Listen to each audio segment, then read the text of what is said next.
세 번째 주제는 또 이준석 대표 얘기가 됐는데요. 이준석에게 이동권이라는 얘기를 했습니다.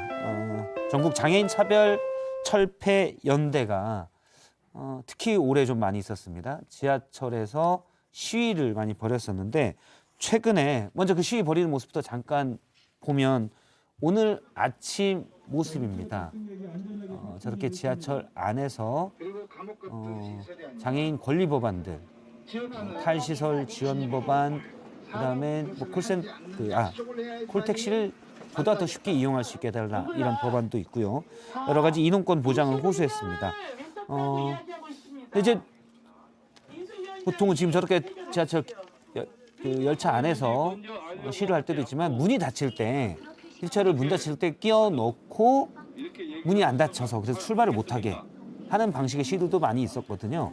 그래서 이에 대한 일부 시민들의 불편이 좀 있자 최근에 이준석 대표가 이 부분에 대해서 아주 여러 번 최근에 뭐 작정한 듯이 여러 번 비판을 했습니다. 먼저 오늘 비판 하나 듣고 오겠습니다. 최대 다수의 불행과 불편을 야기해야 본인들의 주장이 관철된다는 비문명적인 관점으로 불법 시위를 지속하고 있습니다. 전장현은 조건을 걸지 말고 현재 이해할 수 없는 방식의 시위를 중단하십시오. 예, 몇 가지를 좀 더 보면 앞서는 이준석 대표가 페이스북에 뭐 요즘 페이스북의 절대 다수가 지금 이준석 대표 페이스북의 절대 다수가 이 주제예요. 장애인 줄여서 전장현 전국장애인 차별철폐연대인데 전장현을 비판하는 내용입니다. 소수자 정치 위험성이다. 단 하나의 이유도 제기하지 못하게 틀어막았다. 언더도그마. 그러니까 약자는 선하다. 뭐 이런 식으로 지금 가고 있다라고 비판을 했고요. 서울 시민을 볼모로 잡는 시위를 중단하라라는 얘기까지도 했었습니다. 이 대표의 발언 일단 적절하다고 보십니까? 당연히 부적절하죠.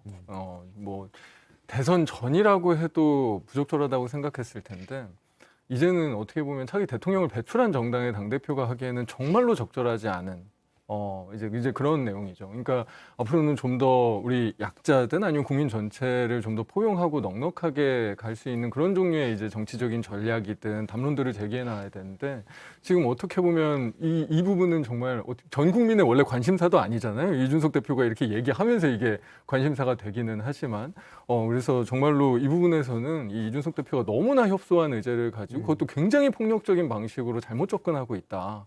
그래서 오늘 뭐 김혜지 의원도 가서 본인이 사과하고 뭐 국민의힘 김혜지 의원이 했지만 같이 시위에 참여를 하고 사과를 했다. 네, 그래서 이 부분은 당대표, 그러니까 진짜 대통령을 배출한 정당의 당대표가 할 수 있는 그런 종류의 이 의제 제기는 아니다라는 생각이 듭니다.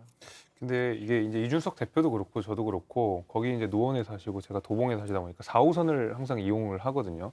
근데 실제로는 전장현에 시위가 자주 벌어지는 곳이 4호선이고 아마 이준석 대표는 실제적으로 피부를 굉장히 많이 시민들이 불편을 겪는 걸 아마 자기 눈으로 봤을 거예요. 그래서 출퇴근 시간에 늦어지거나 출근 시간에 늦어지거나 하면서 많은 시민들이 불편을 야기하는 모습을 봤기 때문에 이것이 그냥 방치되면 안 된다라는 어떤 정치적 생각이 분명히 있었을 것이고 저는 이제 이준석 대표의 이준석 대표가 이제 주장하는 내용에 대해서는 공감하는 부분이 분명히 많습니다. 특히 전장현이 요구하는 바가 전체 장애인들이 요구하는 바도 아니에요. 사실은 뭐 탈시설화 같은 경우에는 조금 다른 장애인 단체들은 반대하는 경우도 분명히 있고, 예, 그렇기 때문에 그러니까 무조건적으로 다 관철될 필요는 없다. 이것이 분명히 이 장애인 단체가 특히 이제 전장현이 지금까지 그 장애인들 이동권 확보를 위해서 했던 많은 업적들이 있습니다. 거기에 대해서는 우리가 충분히 존중하고 해야 되지만은 거기서 주장하는 전부를 다 우리가 관철시킬 수 있는 상황도 아닌 건 맞아요. 저는 그래서 이준석 대표가 주장하는 방식에 대해서는 그 내용에 대해서는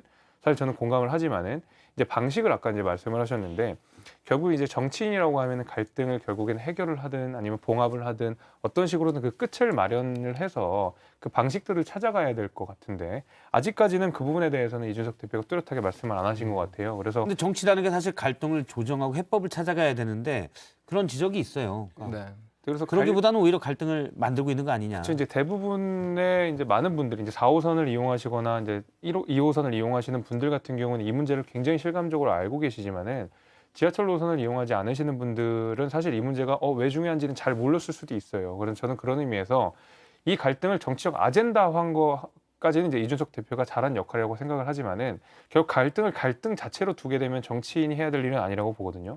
결국 이준석 대표에게 남은 것은 이 갈등을 어떤 식으로 여당 대표로서 봉합을 할 거냐, 근데 이제 해결해 나갈 거냐, 이게 이제 남은 과제라고 원래 봅니다. 이게 장애인 이동권 문제가 처음 제기된 게 굉장히 오래되지 않았습니까? 예. 제 기억으로도 수십 년은 된 것 같아요. 예전에도 저상버스 도입 관련돼서 그 휠체어들 사슬로 묶으시고 그런 예. 시위도 거의 20년 전부터 20년이 넘었고요. 넘은 일이죠. 뭐 저도 예전에 대학생 때 참여한 기억이 나는데 이런 어떤 장애인 이동권 문제는 괜히 얘기가 많이 되고 그렇게 시위를 하시는 게 아니라 이게 생존권의 가장 첫 번째 단계이기 때문에 이동하지 못하면 일이든 뭐든 아예 불가능하니까. 직장을 잡기도 힘들고. 그래서 장애인 이동권 문제가 예전부터 굉장히 중요한 문제였고 그럼에도 불구하고 어떻게 보면 우리 정치인들의 이 책임이긴 하지만 우리가 그들의 이야기나 그들의 요구사항을 충분히 담아내지 못했던 이 게으름의 문제가 있었죠. 근데 그것들을 해결해 나가기 위해서 노력도 부족했던 게 사실이고 그거를 어떻게 보면 이분들이 뭔가 그래도 연대해서 이야기하고 하는 방법으로 이 시위들을 택하셨던 그런 어쩔 수 없는 측면들이 있잖아요. 이제 그거를 우리가 정치도 그렇고 시민들도 배려하고 포용하고 이해하고 공감하면서 하나씩 해결해야지. 아, 니네 방식은 그거는 우리한테 불편을 주니까 완전히 잘못됐어.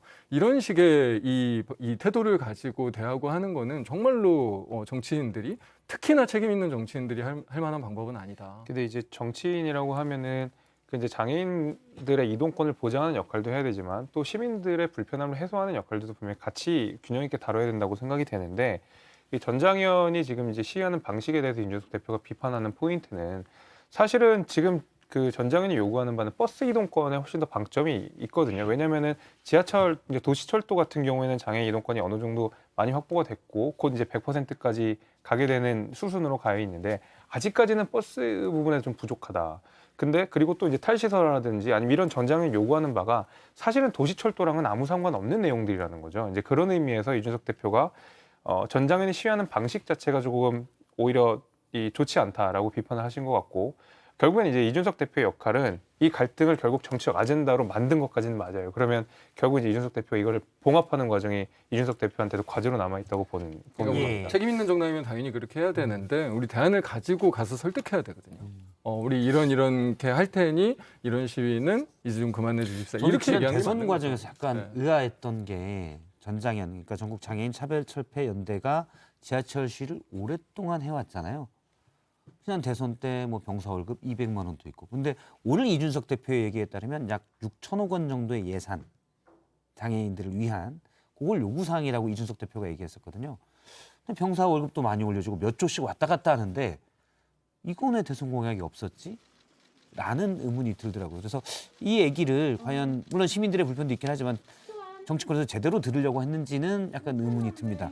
몇 조씩 몇십 조씩 왔다 갔다 하는데 사실 몇 천억 얘기가 그것도 뭐 잘 협의하면 그렇게까지 안 될 수도 있는데 그런 생각이 들고요. 내일 사실 전장현의 공동대표를 모셔서 시민들의 불편사항 이 부분은 어떻게 생각하는지 예. 또 요구사항 한번 얘기해 보도록 하겠습니다. 네, 두 분 말씀 여기까지 들었습니다. 고맙습니다. 감사합니다. 감사합니다.